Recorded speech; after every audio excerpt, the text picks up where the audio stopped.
हिंदू बन के मेरा क्या उसमें है? ना इज्जत है, ना पैसा है, ना आगे बढ़ने का रास्ता है, तो क्या फायदा है मेरा हिंदू बनने से? सर्व ये जो हिंदू धर्म जिन लोगों पे कूदता है वो एससी और ओबीसी के लोग हैं, जिनकी परसेंटेज बहुत ज्यादा है, और एसटी आज भी संघर्ष कर रहा है अपने लिए। देखिए, अगर आपको उस धर्म में इज्जत नहीं मिलेगी, रोटी नहीं मिलेगी, आपको ढंग से जीने पहनने का आपको अगर नहीं दिया जाएगा हक, जबकि आपके पास है पैसा, फिर भी आप नहीं कर सकते। वोटिंग अगर करा दी जाए, धर्म और आपका अधिकार, किसको चुनेंगे आप? तो आपको क्या लगता है? किसको चुनेंगे? डेफिनेटली अपने अधिकार को चुनूंगी। आरक्षण की वजह से हिंदू धर्म बहुत लंबा खींचा है। नमस्कार, मैं शंभू कुमार सिंह और आप देख रहे हैं नेशनल दस्तक। मेरे साथ मेहमान प्रियंका पासवान हैं। और बताइए प्रियंका, उदय स्टालिन के बयान से आप सहमत हैं, असहमत हैं? ये देखिए, अगर उदयनिधि स्टालिन का बयान देखें तो इसके पहले अगर हम लोग, अभी तो मुझे लग रहा है कि बहुत ही अच्छा माहौल चल रहा है देश का, कि ये जो कम से कम वहां उनकी सरकार है तो बोल तो रहे हैं। अब सपा को देख लीजिए, वो देख लिया उन्होंने कि उनको कितना अधिकार दिया गया है, नहीं दिया है संविधान लागू होने के बाद भी। तो सब सारे के सारे जो नौजवान हैं, जो भी 85% जो जनता है, वो देख चुकी है कि आखिर कहां पे उनको कितनी भागीदारी मिली है। अब ये एससी एसटी ओबीसी ये समझ चुके हैं कि हम लठैत बन के नहीं जिएंगे। मतलब जो ये जो नेता बोल रहे हैं, ये अपने आप नहीं बोल रहे हैं, ये लोगों में जो भावना है वो उस चीज को वो देख के बोल रहे हैं। मतलब समझ लीजिए, लोगों की भावना का वो अपने उनके जरिए हो रहा है, और वो उनके ऊपर अटैक इसलिए हो रहा है क्योंकि वो मंत्री हैं। वो टीवी अखबार कह रहे हैं कि ये लोग हिंदू धर्म के खिलाफ हैं, धर्म को तोड़ रहे हैं, लोगों को बांट रहे हैं। देखिए, टीवी अखबार हिंदू धर्म के खिलाफ क्या बोलता है? तो अगर अभी जैसे कि मेरे ऊपर ऐसा कह दिया गया था, मेरे ऊपर भी ऐसा कहा था कि ये सनातन विरोधी है, ये महिला ये बोलती है, इसके खिलाफ एफआईआर करो, सारी चीजें करो, अगर नहीं करा तो सर्व समाज जो है इसके खिलाफ आंदोलन करेगा। तो सिर्फ वही ये बात यहाँ भी यही हो रही कि सर्व समाज आखिर है क्या? सर्व समाज क्या सिर्फ 15% आबादी है? और उन 15% में भी जो इन लोगों ने ईडब्ल्यूएस लागू किया, क्या वो ईडब्ल्यूएस वाले लोग भी अभी भी, मैं ऐसे 10 ब्राह्मण फैमिली को जानती हूं जिनको ईडब्ल्यूएस का लाभ नहीं मिलता है। कारण क्या है? गरीबी है। कारण क्या है? गरीबी। वो उस लेवल तक नहीं पहुंचती। तो समझ लीजिए हम लोग की स्थिति क्या होगी, एससी एसटी ओबीसी की स्थिति क्या होगी। अब ये बोले हिंदू धर्म में जो ये कर रहे हैं, तो अगर आज वोटिंग हो जाए, तो अगर लोगों को चुनने का ये मौका मिल जाए कि आप किस बिरादरी को, किस धर्म को चुनेंगे, और उसमें जातिगत वो लगा दिया जाए कि आप एससी एसटी ओबीसी या हिंदू धर्म, अगर इस तरह कर दिया जाए, तो डेफिनेटली हिंदू धर्म में ना वो बॉक्स उठा करके उसका भार भी कुछ नहीं होगा। तो लोग इस कदर अवेयर हो गए हैं अपने अधिकारों के प्रति। अगर हिंदू धर्म में इतनी अच्छी बातें होती, देखिए हिंदू धर्म मानने वालों के लिए, मैं मानने वालों के लिए कुछ नहीं बोल रही हूं, क्योंकि हिंदू धर्म का जिनको लाभ होता है कि भाई उनको मंदिरों का मतलब अगर देखा जाए तो मंदिर बिजनेस है, वहां से उनको पैसा आता है। उनकी आप आस्था को बिजनेस कह रही हैं?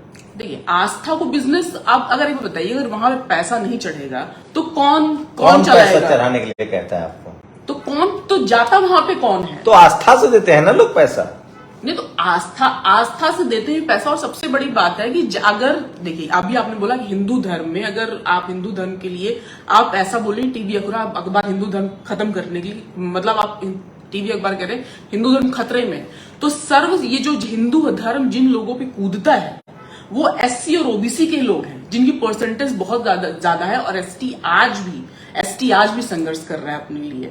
तो यही दो लोग अगर जाग जाते हैं, मतलब आप कुछ मत करिए, आप सिर्फ ये देखिए कि आपको किस जगह पे परसेंटेज जो संविधानिक है भाई, यहाँ अगर आप किया जाए तो मनुस्मृति के हिसाब से अगर चला जाए तो ठीक है, अब अपनी जगह पे वो ठीक चल रहा है। लेकिन क्या मनुस्मृति अगर इतनी अच्छी होती तो उसके खिलाफ, उसके विरोध में इतने ज्यादा जन आंदोलन, पूले पेरियार, बाबा साहब और तमाम लोग जन आंदोलन, रविदास, कबीर जी, एक जन आंदोलन, ये सारी चीजें नहीं होती। मतलब भक्ति आंदोलन से लेकर राजनीतिक आंदोलन तक ये सारी चीजें हुई।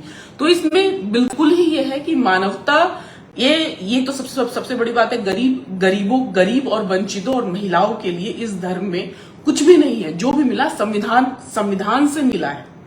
तो अगर संविधान की अगर संविधान की, तो वो संविधान ही तो कहता है ना कि सबको अपना धर्म मानने का अधिकार है, आप किसी धर्म के खिलाफ नहीं बोल सकते हैं, वही संविधान कहता है। नहीं, बिल्कुल सही बात है। तो स्टालिन तो बोल रहे हैं ना, ये राजा बोल रहे हैं ना, नहीं, वो तो कह रहे हैं कि सनातन डेंगू मलेरिया खत्म हो जाना चाहिए। देखिए, अगर आपको पता होगा तो बाबा साहब जब जाति तोड़क एक मंडल था, बाबा साहब को उन्होंने इनवाइट किया था कि आप हिंदू धर्म में सुधारों को लेकर बात कीजिए। ये सब आजादी के पहले की बात है, मैं संविधान जब लागू हुआ उसके बाद की बात कर रहा हूँ। अगर आपको कोई धर्म ना पसंद है तो आप निकल जाइए उससे, आप उसके खिलाफ थोड़ी ना बोलेंगी। बिल्कुल सही बात है। तो आपको बाबा साहब को हिंदू धर्म नहीं पसंद था, उन्होंने बुद्धिज्म अपना लिया। तो या आप लोग चाहती है कि मैं धर्म में रहूं, आप भी हिंदू हैं, मैं भी हिंदू, आप लोग चाहते हैं कि हिंदू धर्म में रहूंगा लेकिन हमें उसमें अधिकार चाहिए, दान पेटी की चाबी चाहिए, ट्रस्टी बनना चाहती हैं, पुजारी बनना चाहती हैं। नहीं, बिल्कुल ये सब नहीं, मैं ये सब मुझे। तो आप सहमत है ब्राह्मण समाज के जो अधिकार है हिंदू धर्म में, सनातन धर्म में, वही पुजारी होगा, वही ट्रस्टी होगा, उसी के पास, तो इससे आप सहमत है? देखिए, सहमति वाली यहाँ कोई बात ही नहीं आती, यहाँ सिर्फ मानवता की बात आ रही है। यहाँ सिर्फ मानवता की बात आ रही है। आप मंदिर जाने से कोई रोक रहा है? अब जाइए मंदिर। क्यों, आपने नहीं सुना है कि वो घोड़ी चढ़े में मूंछ काट दिया गया, बेटियों के साथ इसका धर्म से क्या है? तो जातिवाद है, तो इसके खिलाफ तो कानून है। मंदिर में भी आपको जाने से कोई रोकेगा तो उसके खिलाफ भी कानून बना हुआ है। देखिए, जिसको फायदा हो रहा है, मेरा सिर्फ कहना का मतलब ये है, मैं जो हिंदू धर्म से जो लाभान्वित हैं, वो लोग तो कदापि नहीं उस चीज को छोड़ सकते, ना उन्हें छोड़ना चाहिए। किनको लाभ है?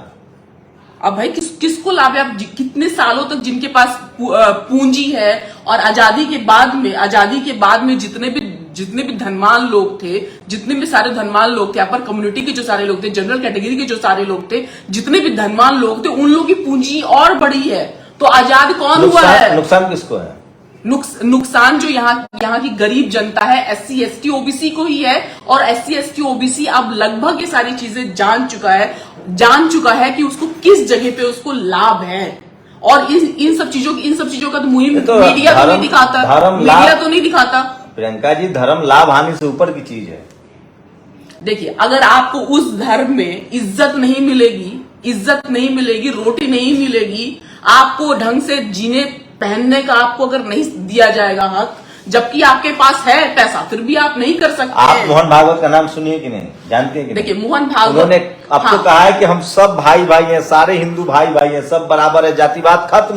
नहीं, तो बहुत अच्छी बात है, बिल्कुल बहुत अच्छी बात है। तो उनको तुरंत मंडल कमीशन की जो सिफारिशें हैं, और जो काका कालकर की वो कमीशन की सिफारिशें, उनको लागू कर देना चाहिए। क्योंकि दोनों में से कांग्रेस हो या बीजेपी या कोई अन्य पार्टी, आप लोग आरक्षण क्यों चाहती हैं? हिंदुओं को आरक्षण की जरूरत है। देखिए, ये प्रतिनिधित्व का सवाल है। अभी तो निजीकरण हो गया ना, अभी जो हमारे और आप जैसे लोग जो बहुत मुश्किल से पढ़ लिख करके ऊपर आए हुए हैं, या जो भी थोड़े से अच्छे हुए हैं, तो वो आखिर वो कैसे हुए हैं? देश कैसे चले? धर्म के आधार पर चले या संविधान के आधार पर चले? देखिए, संविधान के आधार पर किसी भी धर्म जाति का इंसान वो कभी ना नहीं कहेगा, अगर उसको अफवाहों की राजनीति नहीं की जाए। तो यहाँ अफवाहों की राजनीति की जाती है, कि हिंदू धर्म खतरे में है, जबकि जो बड़े जो नेतागढ़ ये सब करते हैं, जबकि उनके जो बच्चे बाहर विदेशों में जाके पढ़ाई कर रहे हैं, और ये हिंदू धर्म की रक्षा कौन करेगा?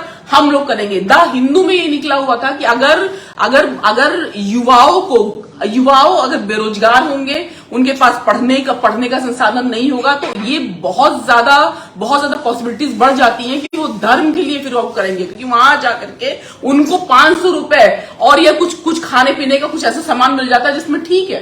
तो भाई, मरने से अच्छा है कुछ करो, तलवारें चमकाओ, कुछ तो करो, मरने से अच्छा ये है। आप खुद शेड्यूल कास्ट समाज से आती हैं, बहुजन समाज के हिस्सा हैं, आप क्या सलाह देंगे बहुजनों को?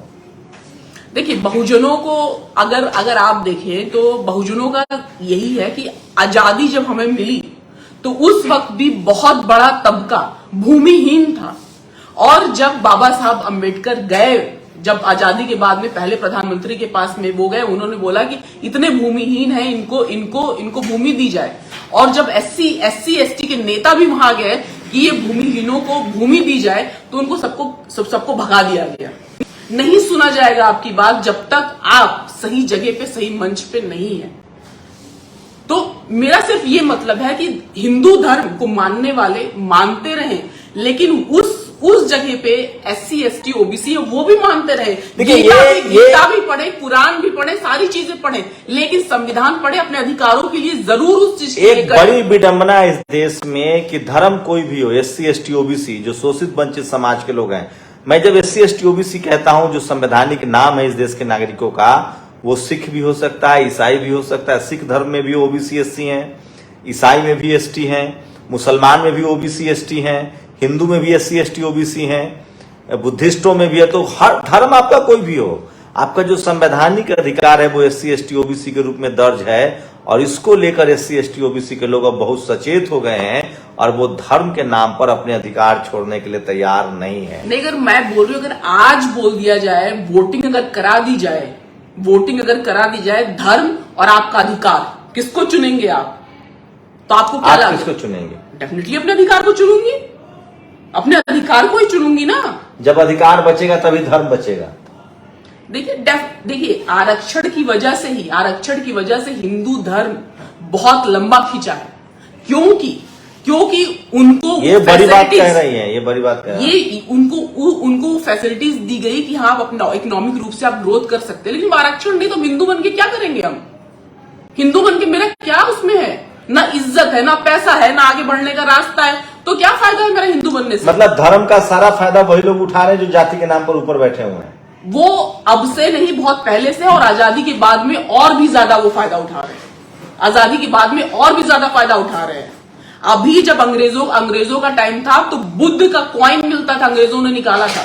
और जब आजाद हुए तो उस पे कॉइन पे गांधी आ गए। तो बताइए, अंग्रेजों ने बुद्ध धर्म का मान रखा और हमारे यहाँ के लोगों ने उसको नकार दिया। पुष्यमित्र शुंग, जो मतलब अभी भी समझ लीजिए कि जो सारे छोटे, अभी अगर आप देखें, केंद्र में कांग्रेस थी, गुजरात में बीजेपी की सरकार थी, लेकिन फिर भी जूनागढ़ में जो जैनियों का जो वहां का पवित्र तीर्थ स्थल है, उसको उन्होंने नहीं बचाया। रीजन ये था कि जैनियों का समूह कम था और इसलिए उन लोगों ने राजनीति की और वो उस चीज को नहीं बचाया। और वहां पे किसका कब्जा हो गया? हिंदुओं का कब्जा हो गया। अब इसी तरह गया में जो बौद्धिज्म का है, उसको गया जी कर दिया गया, बोध गया अब नहीं रहा। और वहां पे भी बुद्ध धर्म के लोग नहीं है, वहां पे भी कब्जा हो चुका हिंदुओं का। तो ये कब्जाने की नीति है क्या हिंदू धर्म? अगर ये मानवता की नीति है तो कब्जाने की नीति कैसे हो सकती है? तो सबसे बड़ी बात, अगर इस देश में अगर आपको राजनीति करनी है, क्योंकि ये सारी चीजें तो चलती रहेंगी, जाति व्यवस्था और ये सारी चीजें, अगर राजनीति करनी है तो नो डाउट अब एससी एसटी ओबीसी आपको लठैत बन के नहीं रहेगा। वो अपने अधिकारों के प्रति वो सचेत हो गया है। उसको जुडिशरी में मौका दीजिए, उसको मीडिया में मौका दीजिए, उसको सेक्रेटरी लेवल पे मौका दीजिए, हर जगह पे उसको डालना पड़ेगा। कौन रोक रहा है आप लोगों को? भाई कौन रोक रहा है? यहाँ का व्यवस्था ही रोक रहा है ना। राष्ट्रपति दलित आदिवासी, प्रधानमंत्री पिछड़ा, 27 ओबीसी के मंत्री हैं। देखिए, इसी को कहा जाता है अफवाहों की राजनीति। यही है अफवाहों की राजनीति। मोदी जी पिछड़े नहीं है। अगर वो अपने आप को पिछड़ा कह रहे हैं तो ओबीसी में जो क्रीमी लेयर जो हुआ, उसको क्रीमी लेयर का क्या मतलब है? मतलब यूपीएससी की जो चीजें थी, बच्चों को वहां से हटा दिया गया, उनको सिलेक्शन के बाद में ओबीसी के बच्चों को हटा दिया गया। तो ये प्रियंका पासवान है, मैं फिर कह रहा हूं, इस देश का खासकर शेड्यूल कास्ट सबसे ज्यादा अपने कॉन्स्टिट्यूशनल राइट्स के लिए अवेयर हो रहा है और वो धर्म के झगड़े में नहीं पड़ रहा है। उसके बाद शेड्यूल ट्राइब भी अवेयर हो रहा है, ओबीसी भी अवेयर हो रहा है, किसान समाज भी अवेयर हो रहा है। मैं फिर कह रहा हूं, धर्म आपका निजी आस्था का विषय है, लेकिन आपके संवैधानिक अधिकार कौन छीन रहा है इसके प्रति आप सचेत होइए। और जब तक जाति जनगणना नहीं होती है तब तक नहीं पता चलेगा कि कौन मलाई खा रहा है और कौन इस देश को मेहनत करके बना रहा है। शुक्रिया प्रियंका जी हमारे साथ जुड़ने के लिए। आप लोग अपनी प्रतिक्रिया जरूर दीजिए पूरी बातचीत पर, कहीं आपको धर्म के नाम पर उलझाया तो नहीं जा रहा है। शुक्रिया। नेशनल दस्तक की आपसे गुजारिश है कि अगर इसको बचाना चाहते हैं तो नेशनल दस्तक को सब्सक्राइब करने के लिए रेड कलर के सब्सक्राइब बटन को दबाएं, फिर बेल आइकन की घंटी दबाएं। नेशनल दस्तक को बचाने के लिए बहुत जरूरी है कि हर खबर को शेयर करें, लाइक करें, कमेंट जरूर करें।